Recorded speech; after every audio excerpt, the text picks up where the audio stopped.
ಈ ಆಂತರ್ಯ ಪಾರ್ಟ್ನರ್ ಯಾರು ಇಲ್ವಾ? ಅಂದ್ರೆ ನೋ. ಅದರಲ್ಲಿ ನಿಧಿ ಅವ್ರ ಒಬ್ರೇ ಇರೋದು. ಇನ್ಯಾರು ಪಾರ್ಟ್ನರ್ಸ್ ಅಂತ ಯಾರು ಕನ್ಸಿಡರ್ ಇವನ್ ನಿಮ್ಮ ಹಸ್ಬೆಂಡ್ ಇಲ್ಲ? ನೋ.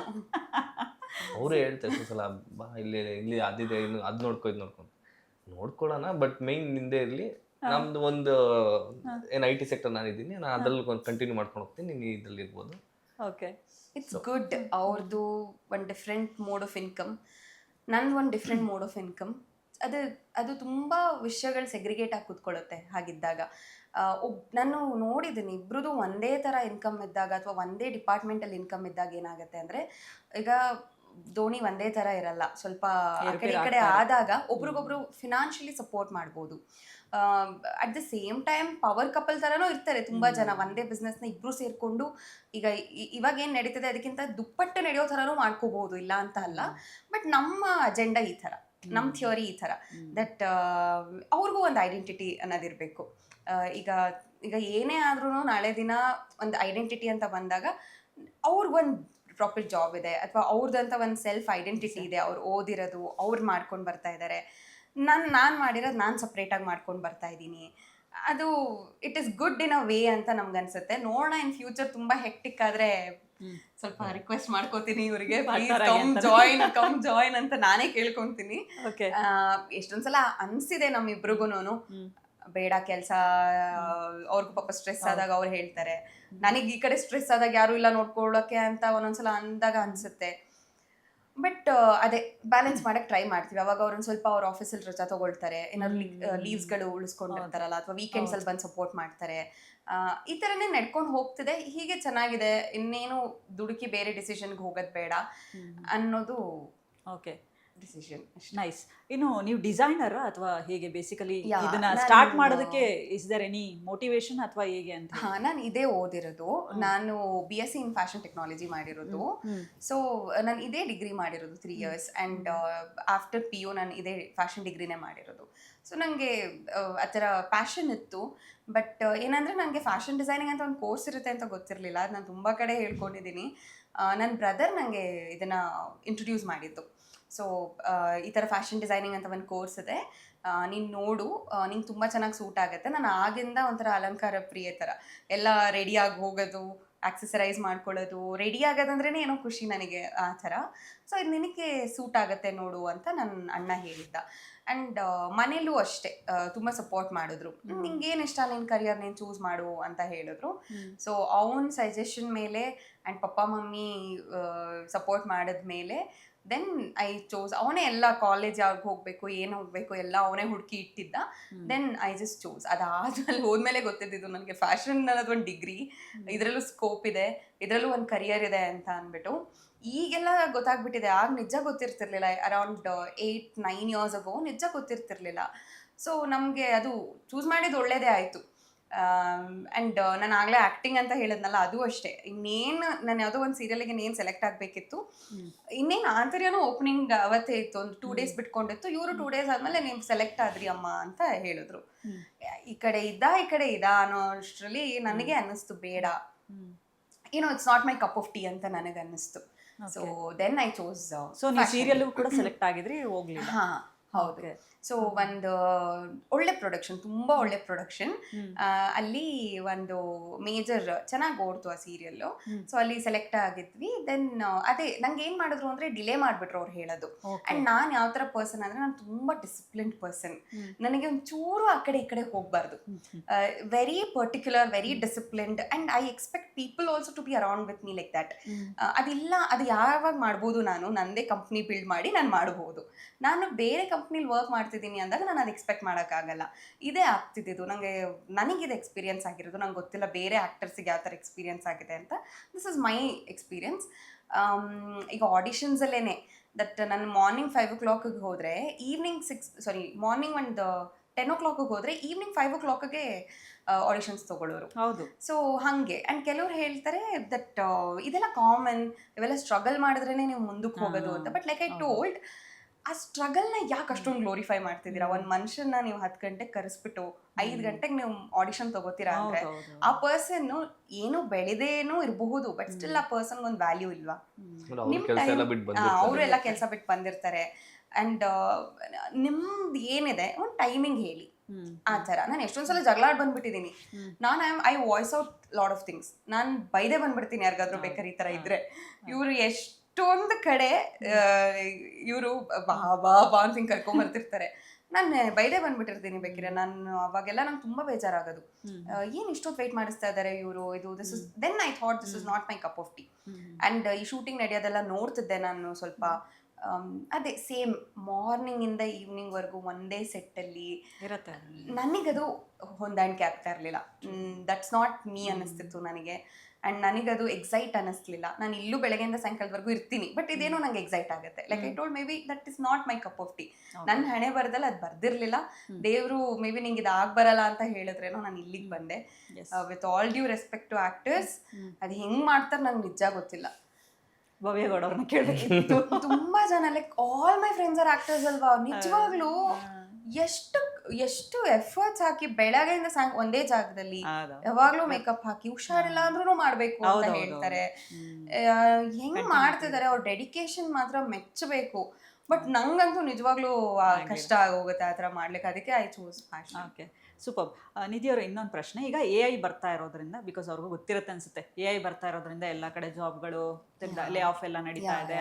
ಈಗ ಹೆಂಗೆ ಫ್ಯಾಷನ್ ಡಿಸೈನರ್ ಆಗಿ ಏನಾದರೂ ಚೂಸ್ ಮಾಡಿದ್ವಿ ಅಂತ ಅಂದರೆ ಇದಕ್ಕೆ ಸ್ಕೋಪ್ ಇದೆನಾ ಹಾಗಾದ್ರೆ ಮುಂದೆ ಅಂತ ಹೇಳಿ? ಡೆಫಿನೆಟ್ಲಿ ಇದೆ, ತುಂಬಾ ಇದೆ. Like for an example my self. So and AI cannot replace what we are doing. Yes. For example, karigari thing, handwork, ಇದು AI ಮಾಡ್ಲಿಕ್ಕೆ ಆಗಲ್ಲ. ಈಗ ಮಷಿನ್ ಎಂಬ್ರಾಯ್ಡ್ರಿ ಬಂದಿದೆ. ಮಷಿನ್ ಎಂಬ್ರಾಯ್ಡ್ರಿ ಬಂದು ಆಲ್ಮೋಸ್ಟ್ 10-15 ವರ್ಷ ಆಯಿತು ಅನ್ಸುತ್ತೆ. ಬಟ್ ಸ್ಟಿಲ್ ಹ್ಯಾಂಡ್ ವರ್ಕರ್ಸಿಗೆ ಕೆಲಸ ಸಿಗ್ತಾನೆ ಇದೆ. ಆ್ಯಂಡ್ ಟೈಲರಿಂಗು ಅಷ್ಟೇ, ಪ್ಯಾಟರ್ನ್ ಮೇಕಿಂಗ್ ಮಷಿನ್ ಬಂದು ತುಂಬ ವರ್ಷ ಆಗಿದೆ. 15 ವರ್ಷ ಹತ್ರ ಆಗಿದೆ. ಸ್ಟಿಲ್ ಮಾಸ್ಟರ್ಜಿ ಇದ್ದೇ ಇರ್ತಾರೆ. ಆ್ಯಂಡ್ ಇವಾಗ AI ಬಂದಿದೆ ಟು ಸೇ ದ್ಯಾಟ್ ಯುನೋ ನೀವು ಒಂದು ಬ್ರೌನ್ ಕಾಂಪ್ಲೆಕ್ಷನಲ್ಲಿ ಇದ್ದೀರಾ, ಸೊ ನೀವು ಬ್ರೌನ್ ಕಾಂಪ್ಲೆಕ್ಷನಲ್ಲಿ ಇರೋದ್ರಿಂದ ನೀವು ಒಂದು ರಾಯಲ್ ಬ್ಲೂ ಕಲರ್ ಹಾಕಿ, ರೆಡ್ ಕಲರ್ ಹಾಕಿ ಅಂತ ಹೇಳ್ಬೋದು. ಬಟ್ ಅದು ನಾನು ಬ್ರೌನ್ ಕಾಂಪ್ಲೆಕ್ಷನಲ್ಲಿ ಇದ್ದೀನಿ ಅಂತ ಹೇಳಕ್ಕೆ ಅವ್ರಿಗೆ ಫಸ್ಟ್ ಆ ಇನ್ಫಾರ್ಮೇಷನ್ ಗೊತ್ತಿರಬೇಕಲ್ಲ. ಬ್ರೌನ್ ಅಂದರೆ ಏನು, ನಾನು ಯಾವ ಕಾಂಪ್ಲೆಕ್ಷನಲ್ಲಿ ಇದ್ದೀನಿ ಅಂತ ಹೇಳಲಿಕ್ಕೆ ಆ ಇನ್ಫಾರ್ಮೇಷನ್ ಗೊತ್ತಿರಬೇಕು ಅವ್ರಿಗೆ. ಅದನ್ನು human being only does it better than machineries. And ನಮ್ದು ಕ್ರಿಯೇಟಿವಿಟಿ ಇರ್ಬೋದು, ಒಂದಷ್ಟು ಥಿಂಗ್ಸ್ಗಳಿರ್ಬೋದು, ಇದನ್ನು AI can't replace. Of course designing, sketches and ಈ ಕಲರ್ ಕಾಂಬಿನೇಷನ್ಸ್ ಇದನ್ನೆಲ್ಲ ಬೇಕಾದ್ರೆ ರೀಪ್ಲೇಸ್ ಮಾಡಬಹುದು. ಬಟ್ ಒಂದು ಕ್ಲೈಂಟ್ ಬಂದು ಕುತ್ಕೊಂಡಾಗ, ಒಂದು ವೆಡ್ಡಿಂಗ್ ಕಸ್ಟಮರ್ ಎಲ್ಲ ಸಾರಿನೂ ತೊಗೊಂಡು ಬಂದು AI ತಗೊಳಪ್ಪ ಹೊಲ್ಕೊಡಪ್ಪ ಅಂದರೆ ಆಗಲ್ಲ. ನಿಜ. ಏನು ಈ ಡಿಸೈನಿಗೆ ಏನು ಹೋಗಲಿ, ಆ ಡಿಸೈನ್ಗೆ ಏನು ಹೋಗಲಿ, ನಮ್ಮದು ಈ ಥರ ಪ್ರಾಬ್ಲಮ್ ಇದೆ, ಆ ಥರ ಪ್ರಾಬ್ಲಮ್ ಇದೆ, ಒಂದು 10 ಪ್ರಾಂಪ್ಟ್ ಕೊಡೋ ಅಷ್ಟೊತ್ತಿಗೆ ನಿಮ್ಗೆ ಸುಸ್ತಾಗೋಗುತ್ತೆ. ಸೊ ಆ ಥರ ಆಗುತ್ತೆ. ಆ್ಯಂಡ್ ಇಟ್ಸ್ ನಾಟ್ ಲೈಕ್ ಏನಂತಾರೆ, AI ಇಸ್ ನಾಟ್ ಹೆಲ್ಪ್ಫುಲ್ ಅಂತ ಹೇಳೋಕ್ಕಾಗಲ್ಲ. It is helpful, but impact ಆಗಲ್ಲ. ಅಂದರೆ ಇದರಲ್ಲಿ ಈ ಫೀಲ್ಡಲ್ಲಿ ಇಂಪ್ಯಾಕ್ಟ್ ಆಗಲ್ಲ, ಮೇಜರ್ ಇಂಪ್ಯಾಕ್ಟ್ ಆಗಲ್ಲ. ಓಕೆ. ಬಟ್ ಈ ಡಿಸೈನ್ ಅದೇ ಯೂಶಲಿ ನಾನು ಕೇಳಿದ್ದೀನಿ, ಫ್ಯಾಷನ್ ಡಿಸೈನರ್ ಆಗಬೇಕು ಅಥವಾ ಕೋರ್ಸ್ ಮಾಡಬೇಕಂದ್ರೆ ಬಹಳ ಫೀಸ್ ಇರುತ್ತೆ, ತುಂಬ ಫೀಸ್ ಇರುತ್ತೆ. ಬೇರೆ ಏನಾದರೂ ಅಂದರೆ ಕಡಿಮೆ ಈಗ ಇದಕ್ಕೆ ಗೌರ್ಮೆಂಟ್ ಕಾಲೇಜಸ್ ಏನಾದರೂ ಇದನ್ನ ಆ ಥರದ್ದು ಏನಾದರೂ ಕೆಲವ್ರು ಕೇಳ್ತಿರ್ತಾರೆ. ಇದೆ, ಗೌರ್ಮೆಂಟ್ ಕಾಲೇಜಸ್ಗಳು ಇದೆ, ಬಟ್ ಅಲ್ಲಿ ಹೇಗೆ ಫೆಸಿಲಿಟೀಸ್ ಇದೆ ಅಂತ I am not sure. But generally fashion colleges ಹೌದು ಸ್ವಲ್ಪ ಎಕ್ಸ್ಪೆನ್ಸಿವ್ ಇರುತ್ತೆ, ಜಾಸ್ತಿ ಎಕ್ಸ್ಪೆನ್ಸಿವ್ ಇರುತ್ತೆ. ನಾನೇ 8-9 ಇಯರ್ಸ್ ಹಿಂದೆ ಓದ್ಬೇಕಾದ್ರೆ I also paid some amount, ಲಕ್ಷಾಂತರ ರೂಪಾಯಿ. ಲಿಟ್ರಲಿ ಮೆಡಿಕಲ್ ಓದ್ಬಿಡ್ಬೋದು ನೀವು, ಒಂದು 3/4 ಮೆಡಿಕಲ್ ಓದ್ಬಿಡ್ಬೋದು. ಆ ಥರ ತುಂಬಾ ಕಾಸ್ಟ್ಲಿ ಇರುತ್ತೆ. ಆ್ಯಂಡ್ ನಮ್ದು ಮಟೀರಿಯಲ್ಸ್ ಎಕ್ಸ್ಪೆನ್ಸಿವ್. ಕಾಲೇಜ್ಗಳಲ್ಲಿ ಐಮ್ ಟಾಕಿಂಗ್ ಅಬೌಟ್ ಕಾಲೇಜಲ್ಲಿ ಇಲ್ಲ, ಮಟೀರಿಯಲ್ಸ್ ಎಲ್ಲ ಸಿಕ್ಕಾಪಟ್ಟೆ ಎಕ್ಸ್ಪೆನ್ಸಿವ್. ಆ್ಯಂಡ್ ಕಾಲೇಜಸ್ ನಿಮಗೆ ಗೊತ್ತು ಯಾವ ಥರ ಅಂದರೆ, ಡೊನೇಷನ್ಗೆ ಇಷ್ಟು, ಟ್ಯೂಷನ್ ಫೀಸ್ ಇಷ್ಟು, ಆ ಫೀಸ್ ಇಷ್ಟು, ಕರಿಕ್ಯುಲಮ್ ಫೀಸ್ ಇಷ್ಟು. 3 ವರ್ಷ ದೇ ಹ್ಯಾವ್ ಟು ಸರ್ವೈವ್ ಅಲ್ವಾ. 3 ವರ್ಷದಲ್ಲಿ ಏನೇನು ಇವೆಂಟ್ ಬರುತ್ತೆ ಎಲ್ಲ ಸ್ಟೂಡೆಂಟ್ಸ್ಗಳ ಮೇಲೆ ಹಾಕ್ತಾರೆ ಕಾಲೇಜಸ್ಗಳಲ್ಲಿ. ಸೊ ಎಲ್ಲ ಹಾಕಿ ನಮ್ಮದು ಟ್ರಾನ್ಸ್ಪೋರ್ಟೇಷನ್ ಫೀಸ್ ಅದು ಅಂತ ಎಲ್ಲ ಹಾಕಿ ಸಿಕ್ಕಾಪಟ್ಟೆ ಅಮೌಂಟ್ ಹಾಕ್ತಾರೆ. ಇವಾಗಂತೂ ನಾನು ಕೇಳಿರೋದಂದರೆ ವರ್ಷಕ್ಕೆ 5-6 ಲಕ್ಷ ಮಿನಿಮಮ್ ಇರ್ತದೆ fashion colleges. If you want to learn it in a best reputed college ಅಂತ ಅಂದರೆ, ಆ್ಯಂಡ್ ಒಳ್ಳೊಳ್ಳೆ ಪ್ಲೇಸ್ಮೆಂಟ್ ಸಿಗಬೇಕು ಅನ್ನೋ ಥರ ಇದೆ ಅಂತ ಅಂದರೆ. And at the same time ಕಮ್ಮಿಗೆ ಆಫರ್ ಮಾಡೋರು ಇದ್ದಾರೆ, ಇಲ್ಲ ಅಂತ ಅಲ್ಲ. ವರ್ಷಕ್ಕೆ 1 ಲಕ್ಷ, ವರ್ಷಕ್ಕೆ 1.5 ಲಕ್ಷ ಫೀಸ್ ಇಟ್ಟಿರೋರು ಇದ್ದಾರೆ. ಬಟ್ ಅಷ್ಟೊಂದು ನನಗೆ ಕಿವಿಗೆ ಬಿದ್ದಿರೋದು ಒಳ್ಳೆ ಫೀಡ್ಬ್ಯಾಕ್ ಬಂದಿಲ್ಲ. ಇನ್ಫ್ರಾಸ್ಟ್ರಕ್ಚರ್ ಅದೇ ರೇಂಜಲ್ಲಿ ಇರುತ್ತೆ, ಕಾಸಿಗೆ ತಕ್ಕಂತೆ ಕಜ್ಜಾಯ ಅಲ್ವಾ ಆ ಥರ. ಹಂಗಂದ್ರೆ ಜಾಸ್ತಿ ದುಡ್ಡಿರೋರೆ ಫ್ಯಾಷನ್ ಡಿಸೈನಿಂಗ್ ಮಾಡ್ಬೇಕಾದ್ರೆ ಕೆಲವ್ರದ್ದು ಇದಿರುತ್ತೆ, ಸ್ಕಾಲರ್ಶಿಪ್ ಹೌದು. ಬಟ್ ಆದ್ರೂ 6 ಲಕ್ಷ 7 ಲಕ್ಷ ಅಂತಂದ್ರೆ ಇಟ್ ಇಸ್ ಲೈಕ್ ಅದೇ ಆ ಥರ. ಬಟ್ ಅಷ್ಟೇ ದುಡಿತೀವಾ ಇಲ್ಲಿ ಅಷ್ಟು ಮಾಡ್ಬೋದು. ಅದಕ್ಕೋಸ್ಕರನೇ ನಾನು ಈ ಥರ ಪ್ರಾಬ್ಲಮ್ಸ್ಗಳಿದೆ ಫ್ಯಾಷನ್ ಇಂಡಸ್ಟ್ರಿಲಿ ಅನ್ನೋ ರೀಸನ್ಗೆನೆ ನಾನು ಫ್ಯಾಷನ್ ಅಕಾಡೆಮಿ ಸ್ಟಾರ್ಟ್ ಮಾಡಿದ್ದು. 2 months ಅಲ್ಲಿ ಒಂದು ಮಿನಿಮಲ್ ಫೀಸ್ ಇಟ್ಟು ಅಂಡ್ ಹೇಗೆ ಒಂದು 2 months ಅಲ್ಲಿ ಯಾರಿಗೆ, ಈಗ ಕೆಲವರು ಕಾಲೇಜ್ ಪಾರ್ ಮಾಡ್ಕೊಂಡು ಬಂದ್ಬಿಟ್ಟಿರ್ತಾರೆ, ಕೆಲವರು ಸ್ಕೂಲ್ ಪಾರ್ ಮಾಡ್ಕೊಂಡು ಬಂದ್ಬಿಟ್ಟಿರ್ತಾರೆ, ಏಜ್ ಆಗ್ಬಿಟ್ಟಿರುತ್ತೆ, ಮತ್ತೆ ಕಾಲೇಜಲ್ಲಿ ಎಲಿಜಿಬಿಲಿಟಿ ಇರಲ್ಲ, ಅಥವಾ ಅವ್ರಿಗೆ ಏನೋ ಎಂಗೇಜ್ ಇದ್ರು ಕಾಲೇಜ್ಗೆ ಹೋಗಿ ಅಷ್ಟೊಂದು ಫೀಸ್ ಕೊಟ್ಟು ಓದ್ಲಿಕ್ಕೆ ಅನ್ನಕ್ ಆಗ್ತಿರಲ್ಲ, ಅಥವಾ ಟೈಮ್ ಇರ್ತಿರಲ್ಲ ಏನಾದ್ರೂ ಇನ್ನೊಂದು ಮತ್ತೊಂದು. ಎಲ್ಲದಕ್ಕೂ ಒಂದು ಸೊಲ್ಯೂಷನ್ ಇರಲಿ ಅಂತಾನೆ ನಾನು ಈ 2 months ಫ್ಯಾಷನ್ ಡಿಸೈನಿಂಗ್ ಕೋರ್ಸ್ ಅಂತ ಸ್ಟಾರ್ಟ್ ಮಾಡಿದ್ದು for a minimal fees. So ಇದ್ರಲ್ಲಿ ಅವರು ಕಂಪ್ಲೀಟ್ ಒಂದು ಬೊಟಿಕ್, ಅವರೇ ಓನಾಗಿ ಬೊಟಿಕ್ ಸ್ಟಾರ್ಟ್ ಮಾಡಬೇಕು ಅಥವಾ ಎಲ್ಲರೂ ಹೋಗಿ ಕೆಲ್ಸಕ್ಕೆ ಸೇರ್ಕೋಬೇಕು ಇನ್ ಟರ್ಮ್ಸ್ ಆಫ್ ಫ್ಯಾಷನ್ ಅಂತ ಅಂದ್ರೆ ಅವ್ರಿಗೆ ಹೆಲ್ಪ್ಫುಲ್ ಆಗಿರುತ್ತೆ. ಈ ಪ್ರಾಬ್ಲಮ್ನ ಮೈಂಡಲ್ಲಿ ಇಟ್ಕೊಂಡೆ ನಾನು ಕೋರ್ಸ್ ಸ್ಟಾರ್ಟ್ ಮಾಡಿದ್ದು. ಓಕೆ, ಈಗ 10th ಮೇಲೆ ಇರೋರು ಫ್ಯಾಷನ್ ಡಿಸೈನಿಂಗ್ ಮಾಡ್ಬೋದಾ, ಅಥವಾ ಅದಕ್ಕೆ ಸರ್ಟನ್ ಎಲ್ಲರೂ ಅಂದ್ರೆ ಓದಿಲ್ದೇ ಇರೋರು ಕೂಡ ಬರ್ಬೋದಾ? ನಿಮ್ಮಲ್ಲಿ ಜನರಲಿ 10th ಮಿನಿಮಮ್ ಅಂತ ಹೇಳ್ತಾರೆ. 10th ಮುಗಿಸ್ಕೊಂಡಿದ್ರೆ ಡಿಪ್ಲೊಮಾ ಮಾಡ್ಬೋದು, 12th ಮುಗಿಸ್ಕೊಂಡಿದ್ರೆ ಡಿಗ್ರಿ ಮಾಡ್ಬೋದು. ಅಂಡ್ ಇವಾಗ ಹೇಗ್ ಮಾಡಿದ್ದಾರೆ ಫ್ಯಾಷನ್ ಕಾಲೇಜಲ್ಲಿ, ನಮಗೆ ಮುಂಚೆ ಏನಿತ್ತು 3 years ಪೂರ್ತಿ ಕಂಪ್ಲೀಟ್ ಮಾಡ್ಲೇಬೇಕಿತ್ತು. ಬಟ್ ಇವಾಗ ಏನ್ ಮಾಡಿದ್ದಾರೆ ಅಂತ ಅಂದ್ರೆ 10th ಆದ್ಮೇಲೋ ಅಥವಾ 12th ಆದ್ಮೇಲೋ, I am not sure about this information, but 10th ಆದ್ಮೇಲೆ 12th ಆದ್ಮೇಲೂ 1 year ಮಾಡಿದ್ರೆ ಡಿಪ್ಲೊಮಾ ಸರ್ಟಿಫಿಕೇಟ್ ಕೊಡ್ತಾರೆ, 2 yearsಗೆ ನೀವು ಕಂಟಿನ್ಯೂ ಮಾಡಿದ್ರೆ ಸಮ್ ಸರ್ಟಿಫಿಕೇಟ್, 3 year ಮಾಡಿದ್ರೆ ಸಮ್ ಡಿಗ್ರಿ, 4 years ಕಂಟಿನ್ಯೂ ಮಾಡಿದ್ರೆ ಸಮ್ ಮಾಸ್ಟರ್ಸ್. ಆ ಥರ ಏನೋ ಡಿವೈಡ್ ಮಾಡಿದ್ದಾರೆ, ವಿಚ್ ಇಸ್ ಗುಡ್ ಓನ್ಲಿ. ಯಾರ್ಯಾರಿಗೆ ನೆಕ್ಸ್ಟ್ ವರ್ಷ ಹೋಗದ ಬೇಡವಾ ಅನ್ನೋದಕ್ಕೆ ಸೆಲೆಕ್ಟ್ ಮಾಡ್ಕೋಬಹುದು. ನಮಗೆಲ್ಲ 3 ವರ್ಷ ಕಂಪ್ಲೀಟ್ ಮಾಡಲೇಬೇಕಿತ್ತು ಡಿಗ್ರಿ ಅಂದ್ರೆ, ಆ ಥರ ಮಾಡಿದಾರಂತೆ. ಅಂಡ್ ನಮ್ಮಲ್ಲೂ ಅಷ್ಟೇ ಒಂದು ಮಿನಿಮಮ್ 10th ಮಾಡ್ಕೊಂಡು ಬನ್ನಿ ಅಂತ ಹೇಳ್ತೀವಿ, ಯಾಕೆಂದ್ರೆ ಒಂದು ಬೇಸಿಕ್ ಎಜುಕೇಶನ್ ತುಂಬಾ ಇಂಪಾರ್ಟೆಂಟ್.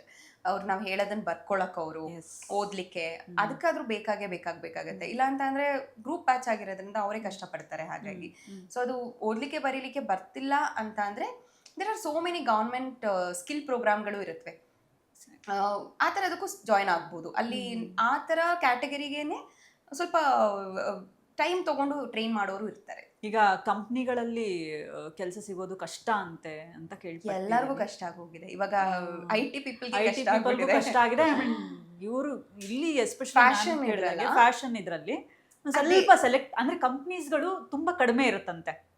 ಅದೇ ಆ ಕಂಪ್ನೀಸ್ಗಳು ಅದರಲ್ಲಿ ತುಂಬಾ ಕಾಂಪಿಟೇಷನ್ ಇರುತ್ತಂತೆ. ಅಲ್ಲ, ಹೌದು. ಈಗ ಫ್ಯಾಷನ್ ಎಲ್ಲರೂ ಚೂಸ್ ಮಾಡಲ್ವಲ್ಲ, ಎಲ್ಲರೂ ಚೂಸ್ ಮಾಡಲ್ಲ. ಸೊ ಎಲ್ಲರೂ ಫ್ಯಾಷನಬಲ್ ಕ್ಲೋತ್ಸ್ ಹಾಕೋಬೇಕು ಅಂತ ಅನ್ಕೊಳಲ್ಲ ಒಂದೊಂದ್ಸಲ. ಸೊ ಆ ರೀಸನ್ ಅಂದ್ರೆ it is not an essential ಆಗಿಲ್ಲ. ಬಟ್ಟೆ clothing is an essential, but fashion is not an essential ಅನ್ನೋ ಥರ ಮೈಂಡ್ ಸೆಟ್ ಇರುತ್ತೆ. ಸೊ ಪ್ಲೇಸ್ಮೆಂಟ್ ಅಂತ ಅಂದ್ರೆ ಹೌದು, in terms comparatively to engineers and other BCom doers ಎಲ್ಲ ಇರ್ತಾರಲ್ಲ, ಅವ್ರಿಗೆ ಕಂಪೇರ್ ಮಾಡಿದ್ರೆ ಎಸ್, ಸ್ವಲ್ಪ ಕಂಪ್ಯಾರಿಟಿವ್ಲಿ ಪ್ಯಾರಾಮೀಟರ್ಸ್ ಪ್ರಕಾರ ಸ್ವಲ್ಪ ಕಮ್ಮಿ ಆಪರ್ಚುನಿಟೀಸ್ ಇರುತ್ತೆ ಅವ್ರುಗಳಿಗೆ ಕಂಪೇರ್ ಮಾಡಿದ್ರೆ. At the same time earning ಕೂಡ ಅವ್ರುಗಳಿಗೆ ಕಂಪೇರ್ ಮಾಡಿದ್ರೆ ಜಾಸ್ತಿನೇ ಇರುತ್ತೆ. ಸೊ ಎಲ್ಲಿ ಕಾಂಪಿಟೇಷನ್ ಜಾಸ್ತಿ ಇರಲ್ಲ, ಈ ಕ್ಯಾಂಡಿಡೇಟ್ಸ್ ಕಮ್ಮಿ ಇರ್ತಾರೆ ಆ್ಯಂಡ್ ಸಪ್ಲೈ ಕಮ್ಮಿ ಇರುತ್ತೆ, ಡಿಮಾಂಡ್ ಜಾಸ್ತಿ ಇರುತ್ತೆ, ಪ್ರೈಸಿಂಗ್ ಜಾಸ್ತಿ ಇಟ್ಕೋಬೋದು ಆ್ಯಂಡ್ ಮಾರ್ಜಿನ್ ಪ್ರೈಸ್ ಜಾಸ್ತಿ ಇಟ್ಕೋಬೋದು, ಚೆನ್ನಾಗಿ ದುಡಿಬೋದು. ಫ್ಯಾಷನ್ ಡಿಸೈನರ್ಸ್ ಆಗಿರ್ಬೋದು ಅಥವಾ ನಾವೇ ಓನ್ ಬೊಟಿಕ್ ಇಟ್ಕೊಂಡಿರೋರಾಗಿರ್ಬೋದು. So like I told, this is my 5 years of growth. Show me any employees 5 years growth and compare ಮಾಡಿ ನೋಡಿ. So if I am able to do so much better than myself from past 5 years, ನಾನು 5 ವರ್ಷ ಹಿಂದೆ ಹೇಗಿದೆ, 5 ವರ್ಷ ಆದಮೇಲೆ ಹೇಗಿದ್ದೀನಿ ಅಂತ ಆ ಒಂದು ಹೇಗಿದೆ ಒಂದು ಗ್ರೋತ್, ಅದೇ ಗ್ರೋತ್, ಅದೇ ಸ್ಟ್ಯಾಟಿಸ್ಟಿಕ್ಸ್ ಏನಿದೆ ಅದು ಎಂಪ್ಲಾಯ್ ಅಂದರೆ ಏನು, ಇವಾಗ ಇಂಜಿನಿಯರ್ ಆಗಿರ್ಬೋದು ಅಥವಾ BCom ಡೂವರ್ ಅಥವಾ ಎನಿಬಡಿ ಫಾರ್ ದ್ಯಾಟ್ ರೀಸನ್, ಅವ್ರದ್ದು ಹೇಗಿದೆ ಅಂತ ಕಂಪೇರ್ ಮಾಡಿ ನೋಡ್ಕೊಂಡ್ರೆ ಅಲ್ಲೇ ಆನ್ಸರ್ ಸಿಕ್ಬಿಡುತ್ತೆ. ಅಂದ್ರೆ ಸ್ಟಾರ್ಟ್ ಮಾಡಿ ಜರ್ನಿನೇ ತುಂಬಾ ಚೆನ್ನಾಗಿತ್ತು. ನಾವು ಅಷ್ಟೇ ಎಂತ ಫಂಡ್ಸ್ ಸಿಕ್ಕಾಬಟ್ ನಂಗೆ ಯಾರು ಫಂಡ್ ಮಾಡಿಲ್ಲ. ಒಂದು ನಾನೇ ಸುಮ್ಮನೆ ನನ್ನ ಸೇವಿಂಗ್ ಪ್ಯೂರ್ಲಿ ನನ್ನ ಸೇವಿಂಗ್ಸ್. ಆಮೇಲೆ ಮನೇಲೆ ಸ್ಟಾರ್ಟ್ ಮಾಡೋಣ. ಫಸ್ಟು ಫ್ಯಾಷನ್ ಅಕಾಡೆಮಿ ಸ್ಟಾರ್ಟ್ ಮಾಡಿದಾಗ ಒಂದು 3-4 ಅಡ್ಮಿಷನ್ಸ್ ಮನೇಲೆ ಮಾಡ್ಕೊಡೋಣ ಅಂತ ಇದ್ದಿದ್ದು. ಸರಿ, ಅಡ್ಮಿಷನ್ ಸ್ವಲ್ಪ ಜಾಸ್ತಿ ಆಯಿತು, ಒಂದು ಸ್ಪೇಸ್ ಬೇಕು. ಅನೌನ್ಸ್ ಮಾಡಿಬಿಟ್ಟಿದ್ದೀವಿ ಡೇಟು ಯಾವತ್ತಿಂದ ಅಂತ ಹೇಳ್ಬಿಟ್ಟು ಅನೌನ್ಸ್ ಆಗೋಗಿದೆ, ಬಟ್ ಸ್ಪೇಸ್ ಇಲ್ಲ, ಜನ ಜಾಸ್ತಿ ಆದ್ರಲ್ಲ ಅಂದ್ಬಿಟ್ಟು ಕೊನೆಗೆ ಹಿಂಗೆ ಹುಡುಕ್ತಾ ಇಲ್ಲೊಂದು ಸ್ಪೇಸ್ ಸಿಕ್ತು. ಅದು ಹೇಗಿತ್ತು, ಫುಲ್ಲು ಗೋಡೌನ್ ಥರ ಇತ್ತು. ಅದನ್ನ 1 ವೀಕಲ್ಲಿ ಎಲ್ಲ ಫ್ರೆಂಡ್ಸ್ ಎಲ್ಲ ಸೇರ್ಕೊಂಡು ನೀಟಾಗಿ ಎಲ್ಲ ತೆಗ್ದು ಬಿಸಾಕಿ ರೆಡಿ ಮಾಡಿ ಪಾರ್ಟಿಷನ್ ಮಾಡಿ ಎಷ್ಟು 1 ವೀಕ್ ಅಲ್ವಾ 1 ವೀಕ್ 10 days ಅಲ್ಲಿ ಪೂರ್ತಿ ರೆಡಿ ಮಾಡಿದ್ದು. ಅಂದ್ರೆ ನೀವು ಫಸ್ಟ್ ಬಾಟಿಕ್ ಸ್ಟಾರ್ಟ್ ಮಾಡ್ಲಿಲ್ಲ, ಫಸ್ಟೇ fashion academy? Boutique come fashion academy together start ಮಾಡಿದ್ದು. ಬಟ್ ಏನಂದ್ರೆ ನಂಗೆ ಬೊಟಿಕ್ ಮಾಡೋ ಪ್ರೆಷರ್ ಇರಲಿಲ್ಲ.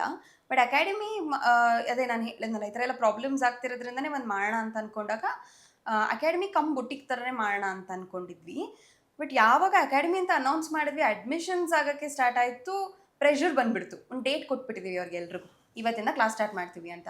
ಆ ಪ್ರೆಷರಲ್ಲಿ ಮಾಡಲೇಬೇಕಾಯ್ತು ನಾವು ಬೊಟಿಕ್ನ. ಪರ್ಟಿಕ್ಯುಲರ್ ನಾನು ಹೇಳ್ತೇನೆ ಒಂಚೂರು ಪುಷ್ ಮಾಡು, ಒಂಚೂರು ಜಾಗ ಹುಡ್ಕೋಣ. ಇಲ್ಲ ಮಾಡ್ಬಿಟ್ಟಿದ್ದೀನಿ, ನಂಗೆ ಬೇಕು, ಗೊತ್ತಿಲ್ಲ ಏನಾಗ್ತಿದೆ. All of a sudden like we didn't expect to be very honest. ನಮ್ಗೆ ಬರ್ತಾರೆ ಜನ ನೋಡ್ಕೊಂಡು ಬರ್ತಾರೆ ಅಂತ ನಮಗೂ ಎಕ್ಸ್ಪೆಕ್ಟ್ ಮಾಡಿರ್ಲಿಲ್ಲ. ಆ ಫಸ್ಟ್ ಬ್ಯಾಚ್ಗೆ ನಾನು ತುಂಬಾ ಥ್ಯಾಂಕ್ಸ್ ಹೇಳ್ಬೇಕು. ಯಾಕೆಂದ್ರೆ ನಾನೇನೂ ಅಲ್ಲ, ನಾನೇನು ಪ್ರೂವ್ ಮಾಡ್ಕೊಂಡಿಲ್ಲ ಅಂದ್ರೂ ನನ್ನ ಟ್ರಸ್ಟ್ ಮಾಡಿ ಬಂದ್ರು ಆ ಸ್ಟೂಡೆಂಟ್ಸ್. ಅವ್ರು ಒಂದಷ್ಟು ಫೀಡ್ಬ್ಯಾಕ್ ತೊಗೊಂಡೋಗಿ ಆಚೆ ಹೇಳಿದಾಗ ಇನ್ನೊಂದು ಬ್ಯಾಚ್ ಅವ್ರು ಬಂದರು. ಸೊ ಸತತವಾಗಿ this is R 28th batch ಇದೆ ಈ ಥರ. So from past these years we been doing. But ಸ್ಟಾರ್ಟಿಂಗಲ್ಲಿ ಏನೂ ನಮಗೆ ಫಂಡ್ ಇರಲಿಲ್ಲ. ಒಂದು ಚಿಕ್ಕ ಪುಟ್ಟದ ಮಾಡೆಲಿಂಗ್ ಹೋಗ್ತಿದ್ದೆ ಅಲ್ಲ, ಅಂದರೆ ಮೇಕಪ್ ಕ್ಲಾಸಸ್ ಎಲ್ಲ ಇರ್ತಿತ್ತು. ಸೊ ಮೆಂಟಾರ್ಸ್ಗಳು ಕರೆಯೋರು ನಮ್ಮ ಸ್ಟೂಡೆಂಟ್ಸ್ಗಳಿಗೆ ಬಂದು ನೀವು ಮೇಕಪ್ ಮಾಡೆಲ್ ಆಗಿ ಅಂತ ಅಂದ್ಬಿಟ್ಟು ಹೇಳೋರು. ನಾನು ಅದಕ್ಕೆಲ್ಲ ಹೋಗಿ ನಾನು I used to charge around 4,000 5,000 charge ಮಾಡ್ತಿದ್ದೆ ಒಂದೊಂದು ಮೇಕಪ್ಗೆ. ಅದೆಲ್ಲ ಕೂಡಿಟ್ಕೋತಿದ್ದೆ, ಪ್ಲಸ್ ಪ್ರಮೋಷನ್ಸು. ಆ್ಯಂಡ್ ನಾನು ಈ ಟಿಕ್ಟಾಕ್ ಪ್ರಮೋಷನ್ಸ್ ಮಾಡಿಸ್ತಿದ್ದೆ. ನೀವು ಇವಾಗ ಯಾರು ಮೇಜರ್ ಇನ್ಫ್ಲೂಯೆನ್ಸರ್ಸ್ ಎಲ್ಲ ನೋಡ್ತೀರಾ, ನಾನೆಲ್ಲ ಅವ್ರಿಗೆ 500 ರೂಪಾಯಿ ಕೊಟ್ಟಿದ್ದೀನಿ ಅವಾಗ ಒಂದು ವಿಡಿಯೋ ಮಾಡಕ್ಕೆ. ಒಂದು ವಿಡಿಯೋ ಮಾಡಕ್ಕೆ 500 ರೂಪಾಯಿ ಕೊಟ್ಟಿದ್ದೀನಿ ಸ್ಟಾರ್ಟಿಂಗ್. ಅಲ್ಲ, ಅವಾಗ 500 ರೂಪಾಯಿ ಜಾಸ್ತಿ ಇತ್ತು ಬಿಡಿ ಅವ್ರಿಗೆ. ಇನ್ಫ್ಯಾಕ್ಟ್ ಅವರಿಗೆ ಇದಕ್ಕೆ ದುಡ್ಡು ಬರುತ್ತಾ ಅನ್ನೋ ತರ ಇತ್ತು. ಅದು ಟ್ರೂ. ರೀಲ್ಸ್ ಮಾಡಿದ್ರೆ ದುಡ್ಡು ಬರುತ್ತಾ, ಸುಮ್ಮನೆ ಕುತ್ಕೊಂಡು ರೀಲ್ಸ್ ಮಾಡಿದ್ರೆ. ಪ್ರಮೋಷನಲ್ ಥಾಟ್ಸೇ ಬಂದಿರಲ್ಲ ಆಕ್ಚುಲಿ ಇನ್ಸ್ಟಾಗ್ರಾಮ್ ಮತ್ತೆ ಟಿಕ್ಟಾಕ್ ಅಲ್ಲಿ. ನೀವು ಇವಾಗ ಯಾರ ನಂಗೆ ಸ್ವಲ್ಪ ಫ್ರೆಂಡ್ಸ್ ಎಲ್ಲ ಇದಾರ, ನೀವು ಅನ್ಕೊಂಬೋದು ಹೆಂಗೆ ಇವರಿಗೆ ಇಷ್ಟೊಂದು ಸೆಲೆಬ್ರಿಟೀಸ್ ಅಥವಾ ಇಷ್ಟೊಂದು ಇನ್ಫ್ಲೂಯೆನ್ಸರ್ಸ್ ಫ್ರೆಂಡ್ಸ್ ಅಂದ್ರೆ ಥ್ರೂ ಇದರಿಂದಾನೇ ನಾನು ಪ್ರಮೋಷನ್ಸ್ ಕೊಡ್ತಿದ್ದೆ. ಅಂಡ್ ನಾನು ಹೋಗಿ ಪ್ರಮೋಷನ್ಸ್ ಹಿಡ್ಕೊಂಡು ಬರ್ತಿದ್ದೆ from producers and from directors ಈ ತರ. ಆಗ ಸಂಜನಾ ಆನಂದ್ ಇದಾರಲ್ಲ, ಅವರು ಸ್ವಲ್ಪ ಫ್ರೆಂಡ್ ಇದ್ರು ಆಗ.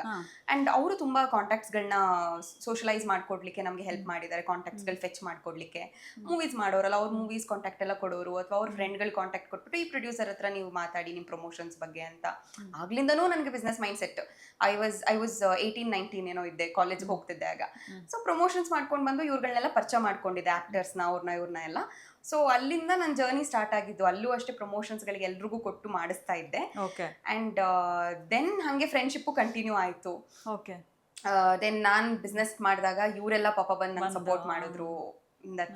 ಓಕೆ, ಫ್ಯಾಷನ್ ಡಿಸೈನರ್ ಆಗಬೇಕು ಅಂತಂದ್ರೆ ಯಾವೆಲ್ಲ ವಿಚಾರಗಳನ್ನ ತಲೆಯಲ್ಲಿ ಇಟ್ಕೊಂಡು ಬರಬೇಕು ಅಂತ ಹೇಳಿ? ಫಸ್ಟ್ ಥಿಂಗ್ ಪ್ಯಾಷನ್ ಇರಬೇಕು. ನಂಗೆ ಪ್ಯಾಷನ್ ಅಂದ್ರೆ ಈಗ ದುಡ್ಡು ಮಾಡಬೇಕು ಅಂತ ಕೆಲವರು ಅದು ಫಸ್ಟ್ ಬಿಟ್ಬಿಡ್ಬೇಕು. ಈಗ ನಾವು ಯಾರೋ ಒಬ್ರು ಈ ಫೀಲ್ಡ್ ಅಲ್ಲಿ ದುಡ್ಡು ಮಾಡ್ತಿದ್ದಾರೆ ಅಂತ ಅನ್ಕೊಂಡು ನಾವು ಸುಮ್ಮನೆ ಆ ಫೀಲ್ಡ್ಗೆ ಹೋಗ್ಬಿಡೋಣ, ಅದು ದುಡ್ಡು ಮಾಡ್ಬೋದು ಅಂದ್ರೆ ನಿಜವಾಗ್ಲೂ ಆಗಲ್ಲ. You are here to make money. See, we all understand we're all there here to make money, but at the same time ನೀವು ದುಡಿಬೇಕಾದ್ರೆ ನಿಮಗೆ ಖುಷಿನೂ ಆಗಬೇಕಲ್ವಾ. ನಾನು ಯಾವ ಮಕ್ಸರ್ಗೋಸ್ಕರ, ನಾನು ಯಾವ ಉದ್ದೇಶಕ್ಕೋಸ್ಕರ ನಾನು ದುಡಿತಿದ್ದೀನಿ ಅನ್ನೋದು ಒಂದು ಅರ್ಥ ಬರ್ಬೇಕು ಅದಕ್ಕೆ. ಈಗ ಲೈಕ್ ಯು ಸೆಡ್, ನೀವು ಪಾಪ ಓಡಾಡ್ಕೊಂಡು ಸ್ಟ್ರೆಸ್ ತೊಗೋತಾ ಇದ್ದೀರಾ, ಕ್ಲೈಂಟ್ ಅಟೆಂಡ್ ಮಾಡ್ತಿದ್ದೀರಾ ಅಂತ ಹೇಳ್ತಿದ್ದೀರಾ. ನಂಗೆ ಇದು ಸ್ಟ್ರೆಸ್ ಅನ್ನಿಸ್ತಿಲ್ಲ. ಯಾಕೆ? Because I am enjoying this. ನಂಗೆ ಪ್ಯಾಷನ್ ಇದೆ ಇದು. I love to see clothes around me. ಬಟ್ಟೆಗಳು ಕಾಣಿಸ್ತಿದೆ, ಬಣ್ಣವಾಗಿ ಕಾಣಿಸ್ತಿದೆ, ಜನ ಬಂದ್ ಬಟ್ಟೆ ಹಾಕೊಂಡು ಖುಷಿ ಅಂತಿದ್ದಾರೆ. ಜನರ ಮೈಂಡ್ ಸೆಟ್ ಹೆಂಗೆ, ಈಗ ಆರ್ಟಿಸ್ಟ್ ಆಗ್ಬೇಕು, ನಾನು ನಾಳೆ ಯಶ್ ಆಗ್ಬೇಕು, ಆಮೇಲೆ ನಾನು ಬಿಸ್ನೆಸ್ ಮಾಡ್ತೀನಿ, ನಾಳೆ ಅಂಬಾನಿ ಆಗ್ಬೇಕು, ಈ ತರ ಇಂಟೆನ್ಷನ್ ಬಂದ್ರೆ ಬರ್ತಾರೆ ಸರ್ ಆತರ ಕೆಲವರು. ಮ್ಯಾಕ್ಸಿಮಮ್ ಆತರನೇ. ಈಗ ದುಡ್ಡು ಮಾಡ್ಬೋದು ಆತರ. ನನಗೆ ಕೆಲವ್ರಿಗೂ ಹೇಳಿರೋದಿದೆ, ಫ್ಯಾಷನ್ ಅಲ್ಲಿ ಹೋದ್ರೆ ಚೆನ್ನಾಗಿ ದುಡ್ಡು ಮಾಡ್ಬೋದು ಆತರ ಅಂತ. ನಾ ಅದಕ್ಕೆ ಕೇಳಿದ್ದು, ಅಂದ್ರೆ ದುಡ್ಡು ಹಂಗೆ ಇಟ್ಕೊಂಡು ಬರ್ಬೋದಾ? ಅದೇ ಫಸ್ಟ್ ಥಿಂಗ್, ಅದು ನಾನು ಯಾರೋ ಮಾಡ್ತಿದ್ದಾರೆ ಅದಕ್ಕೋಸ್ಕರ ನಾನು ಮಾಡ್ತೀನಿ ಅನ್ನೋ ತಪ್ಪು. ಬಟ್ ನಂಗೆ ಪ್ಯಾಷನ್ ಇದೆ, ನಾನು ಒಂದು ಪರ್ಸನ್ ಇನ್ಸ್ಪಿರೇಷನ್ ಆಗಿ ತಗೋತಿದ್ದೀನಿ ಅಂದ್ರೆ ಏನ್ ತಪ್ಪೇನಿಲ್ಲ. ಆದ್ರೆ ಸುಮ್ಮನೆ ಈಗ ನಾನು ನೋಡಿದ್ದೀನಿ ಯಾವುದೋ ಒಂದು ಫೀಲ್ಡ್ ಅಲ್ಲಿ ದುಡ್ಡಿರುತ್ತೆ ಅನ್ಕೊಳ್ಳಿ. ಫಾರ್ ಎಕ್ಸಾಂಪಲ್ ಮೇಕಪ್ ಆರ್ಟಿಸ್ಟ್ಗಳು ತುಂಬಾ ಚೆನ್ನಾಗಿ ಅರ್ನ್ ಮಾಡ್ತಿದ್ದಾರೆ ಅಂತ ಅಂದ್ಬಿಟ್ಟು ನಾನು ಮೇಕಪ್ ಕಲಿಯೋಕೆ ನಮ್ಗೆ ಇಂಟ್ರೆಸ್ಟೇ ಇರಲ್ಲ ಮೇಕಪ್ ಬಗ್ಗೆ. ಸುಮ್ಮನೆ ಹೋಗಿ ಚೂಸ್ ಮಾಡ್ತೀವಿ ಆ ಪ್ರೊಫೆಷನ್, ನಮ್ಗೆ ವರ್ಕ್ಔಟ್ ಆಗಲ್ಲ. Same with fashion also. Fashion ಅನ್ನೋದ್ರ ಮೇಲೆ ನಮ್ಗೆ ಆಸೆನೇ ಇರಲ್ಲ, ಪ್ಯಾಷನೇ ಇರಲ್ಲ. But just because somebody is doing something and they're doing really well ಅಂತ ಅಂದ್ಬಿಟ್ಟು ನಾನು ಸುಮ್ಮನೆ ಹೋಗಲ್ಲ, ನಾನು ದುಡ್ಡು ಮಾಡೋಣ ಅಂತ ಅನ್ಕೊಂಡ್ರೆ ಸಮ್ವೇರ್ ಒಂದಿನ ನೀವೇ ಅದನ್ನ ಕ್ವಿಟ್ ಮಾಡ್ತೀರಾ, ಇಲ್ಲ ಅದು ನಿಮಗೆ ಒಲಿಯಲ್ಲ. ಎರಡರಲ್ಲಿ ಒಂದಾಗತ್ತೆ. ಬಟ್ ನಿಮಗೇನು ಇಷ್ಟ ಅದನ್ನೇ ಮಾಡಿ. ಅದು ಇವತ್ತು ಪಾಪ್ಯುಲರ್ ಇಲ್ಲ ಅಂದ್ರೂ ಪರವಾಗಿಲ್ಲ, ನಾಳೆ ಆಗತ್ತೆ ಅದು popular. When we were doing studio in Nagarbhavi ಅಲ್ವಾ, ಎವ್ರಿಬಡಿ ಟೋಲ್ಡ್ ವೈ ನಾಗರ್ಬಾವಿ. ಈಗ ನಮಗೆ Nagarbhavi it is a very happening place right ನಾವು. ಎಷ್ಟು ಆರ್ಟಿಸ್ಟ್ಗಳು ಈ ಸೈಡ್ ಬಂದಿದ್ದಾರೆ, ಎಷ್ಟು ಮಿನಿಸ್ಟರ್ಸ್ಗಳು ಈ ಸೈಡ್ ಬಂದಿದ್ದಾರೆ, ಪಬ್ಸ್ ಎಷ್ಟೊಂದು ಆಗ್ತಾ ಇದೆ. ಈ ಥರ when you believe in a vision, ಆ ವಿಷನ್ ಅಲ್ಲಿ ಬಿಲೀವ್ ಮಾಡಬೇಕು. ಆ್ಯಂಡ್ ಆಲ್ಸೋ ಯಾರು ಫ್ಯಾಷನ್ ಡಿಸೈನಿಂಗ್ ಓದಬೇಕು ಅಂತ ಅನ್ಕೊಂಡಿದ್ದಾರೆ, first thing like I told passion ಇರಬೇಕು, not just fashion designing, any field. Second thing ಸ್ವಲ್ಪ ಕ್ರಿಯೇಟಿವಿಟಿ ಇರಬೇಕು. ಅಂದರೆ ಕೆಲವರು ತುಂಬ ತುಂಬ ಬೋರಾಗಿ ಯೋಚನೆ ಮಾಡ್ತಾರೆ, ಅಂದರೆ ತುಂಬ ನ್ಯಾರೋ ಮೈಂಡೆಡಲ್ಲಿ ಯೋಚನೆ ಮಾಡ್ತಾರೆ, ಏನು ಒಂಥರ ಹೊಸದಾಗಿ ಕ್ರಿಯೇಟಿವ್ ಆಗಿ ಯೋಚನೆ ಮಾಡಲ್ಲ. ಇವಾಗೆಲ್ಲ ಫಾರ್ ಎಕ್ಸಾಂಪಲ್ ಒಂದು ಕ್ಯಾಮ್ರಾಮ್ಯಾನ್ ಅಂದ್ಕೊಳ್ಳಿ, ಒಂದು ಸಿನಿಮ್ಯಾಟೋಗ್ರಫರ್ ಅಂತ ಅಂದ್ಕೊಳ್ಳಿ, ಒಂದು ಸುಮ್ಮನೆ ನಿಂತು ತೆಗಿಬೋದು. ಬಟ್ ಒಂದೇ ವೆಡ್ಡಿಂಗ್ ಫಂಕ್ಷನಲ್ಲಿ ನೀವು ಅಬ್ಸರ್ವ್ ಮಾಡಿ, ಕ್ಯಾಂಡಿಡ್ ಫೋಟೋಗ್ರಫರ್ ಅಂತ ಇರ್ತಾರೆ, ಸ್ಟಿಲ್ ಫೋಟೋಗ್ರಫರ್ ಅಂತ ಇರ್ತಾರೆ. ಜಾಸ್ತಿ ಅಲ್ಲಿ ಏನಾಗುತ್ತೆ, ಕ್ಯಾಂಡಿಡ್ ಫೋಟೋಗ್ರಫರ್ ಕ್ರಿಯೇಟಿವಿಟಿ ಇರಲೇಬೇಕು, ಇಲ್ಲ ಅಂದ್ರೆ ಆಗಲ್ಲ. ಈ ತರ ನಿಮ್ಗೆ ಇದರಲ್ಲಿ ಬೆಸ್ಟ್ ಆಫ್ ಬೆಸ್ಟ್ ಅಲ್ಲಿ ನಾನು ಉಳ್ಕೋಬೇಕು ಅಂತ ಅಂದ್ರೆ ನಿಮಗೆ ಕ್ರಿಯೇಟಿವಿಟಿ ಇರಲೇಬೇಕು. ಇಲ್ಲ ಅಂದ್ರೆ you will be just surviving ಅಷ್ಟೇ, ಯು ವಿಲ್ ನಾಟ್ ಪ್ರೊಸೀಡ್ ಆಗಲ್ಲ. And another thing is good communication. ನೀಟಾಗಿ ಮಾತಾಡಬೇಕು, ಮಾತೇ ಬಂಡವಾಳ ಈ ಬಿಸ್ನೆಸ್ ಅಲ್ಲಿ. ಚೆನ್ನಾಗಿ ಮಾತಾಡಬೇಕು. ನಾವು ಅನ್ಕೊಂತೀವಿ ಸಮಟೈಮ್ಸ್ ನಾನು ಚೆನ್ನಾಗಿ ಡಿಸೈನ್ ಮಾಡ್ತೀನಿ, ನಾನು ತುಂಬ ಕ್ರಿಯೇಟಿವ್ ಆಗಿದ್ದೀನಿ ಸಾಕು ಅಂತ ಅನ್ಕೊತಾರೆ. ನಾನು ಹೇಳ್ತೇನೆ ಸ್ಟೂಡೆಂಟ್ಸ್ಗೆ, ನಾನು ಸ್ವಲ್ಪ ಮಾತು ಕಮ್ಮಿ ಮ್ಯಾಮ್ ಅಂದಾಗ, ಮಾತು ಬರುತ್ತಲ್ವಾ, ಕಲ್ತ್ಕೊಡಿ ಮಾತಾಡೋಕ್ಕೆ. ಚೆನ್ನಾಗಿ ಮಾತಾಡಿದ್ದಾರೆ. So many classes, personality development classes ಅಂತೆಲ್ಲ ಇರುತ್ತೆ. ಯಾಕಂದರೆ ನಾವು ಬರೀ ಡಿಸೈನ್ ಮಾಡಿ ಸುಮ್ಮನೆ ಒಂದು ಹ್ಯಾಂಗರಲ್ಲಿ ಇಟ್ಬಿಡ್ತೀವಿ ಅಂದರೆ ಓಕೆ, ಸೇಲ್ಸ್ ಪರ್ಸನ್ ಇಡ್ತಿದ್ದೀವಿ ಅದಕ್ಕೆ ಅಂದರೆ ಓಕೆ, ನಾವೇನು ಮಾತಾಡೋ ಅವಶ್ಯಕತೆ ಇಲ್ಲ. ಆದರೆ ಸಣ್ಣ ಬುಟ್ಟಿಗೆ ಸ್ಟಾರ್ಟ್ ಮಾಡ್ತಾರಲ್ಲ, ಆಗ ಅವರೇ ಡಿಸೈನ್ ಮಾಡಿ, ಅವರೇ ಸೇಲ್ಸ್ ಪರ್ಸನ್ ಆಗಬೇಕು, ಅವರೇ ಎಲ್ಲ ನೋಡಬೇಕು, ಅವರೇ ಕಸ್ಟಮರ್ ಹತ್ರ ಮಾತಾಡಬೇಕು ಅಂದಾಗ ನೀವು ಮಾತಾಡಲೇಬೇಕು. ಸೇಲ್ಸ್ ಪರ್ಸನ್ ಹೆಂಗೆ ಮಾತಾಡ್ತಾರೆ, ಬನ್ನಿ ಮ್ಯಾಮ್, ನೋಡಿ ಮ್ಯಾಮ್ ನಮ್ದು ಔಟ್ಫಿಟ್ ಎಷ್ಟು ಚೆನ್ನಾಗಿದೆ ನೋಡಿ ಮ್ಯಾಮ್, ಹಾಗೆ 2 in 1 ಆಗಬೇಕು ನೀವು. Especially when you are starting small. Like I told, ನೀವು ದೊಡ್ಡ ಶೋರೂಮ್ ಮಾಡ್ತಾ ಇದ್ದೀರಾ, ನಾನು ಬರೀ ಡಿಸೈನ್ ಮಾಡಿ ಇಡ್ತೀನಿ, ಸೇಲ್ಸ್ ಪರ್ಸನ್ ಇಡ್ತೀನಿ, ಸೇಲ್ಸ್ ಪರ್ಸನ್ ಆ ಜಾಬ್ ಮಾಡ್ತಾರೆ ಅಂದರೆ ವೆಲ್ ಆ್ಯಂಡ್ ಗುಡ್. ಇಲ್ಲ ಅಂದರೆ ನಾವು ಮಾತು ಕಲೀಲೇಬೇಕು. ಓಕೆ, ಇಷ್ಟು ವಿಷಯಗಳಿದ್ರೆ ಫ್ಯಾಷನ್ ಡಿಸೈನಿಂಗಲ್ಲಿ you will go ahead. Everything is not about creativity, ಎಲ್ಲ ಇರಬೇಕು. ಅಂದ್ರೆ ಕ್ರಿಯೇಟಿವಿಟಿ ಅನ್ನೋದು ಮ್ಯಾಟರ್ ಆಗುತ್ತೆ ಇಲ್ಲಿ, ಕ್ರಿಯೇಟಿವ್ ಥಿಂಗ್ಸೇ ಮ್ಯಾಟರ್ ಆಗೋದು. ಎಸ್, ಕೊನೆಯದಾಗಿ ಏನು ಹೇಳ್ತೀರಾ? ಯಾಕಂದರೆ ತುಂಬ ಖುಷಿ ಆಯಿತು. ಆದಷ್ಟು ಬೇಗ ಇನ್ನೂ ಬೇರೆ ಬೇರೆ ಕಡೆ ಸಿರಿ ಅವ್ರು ಹೇಳಿರ್ತಾರ, ಬೇರೆ ಬೇರೆ ಕಡೆ ಎಲ್ಲ ಬ್ರಾಂಚಸ್ನ ಸ್ಟಾರ್ಟ್ ಮಾಡಿ. ಸೊ ಆದಷ್ಟು ಬೇಗ ಇದನ್ನು ಸ್ಟಾರ್ಟ್ ಮಾಡಿ ಬ್ರಾಂಚಸ್ಗಳನ್ನ. And all the very best Nidhi. And ನಿಮ್ಮ ಒಂದು ಸ್ಟೋರಿ ತುಂಬ ಇನ್ಸ್ಪೈರಿಂಗ್ ಆಗಿತ್ತು. And friendship story, love story, and ನಿಮ್ಮ ಆಂತರ್ಯ ಅನ್ನುವಂಥ ಒಂದು business journey story. And it was so inspiring. ನನಗಂತೂ ತುಂಬ ಖುಷಿ ಆಯಿತು ನಿಮ್ಮನ್ನ ಭೇಟಿಯಾಗಿದ್ದು. ಶ್ರೇಯಸ್ ಸರ್, ನೀವು ಜಾಸ್ತಿ ಮಾತಾಡಲಿಲ್ಲ, ಬಟ್ ಆಗಿಲ್ಲ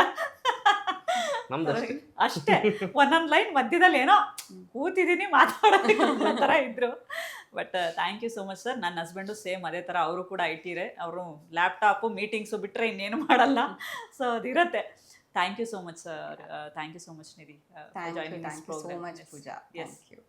ಎಸ್ ವೀಕ್ಷಕರೇ, ಇದಾಗಿತ್ತು ಇವತ್ತಿನ ವಿಶೇಷ ಕಾರ್ಯಕ್ರಮ. ಮತ್ತಷ್ಟು ಅಪ್ಡೇಟ್ಸ್ಗಳಿಗಾಗಿ ನೋಡ್ತಾ ಇರಿ ಸುಮನ್ TV ಕನ್ನಡ.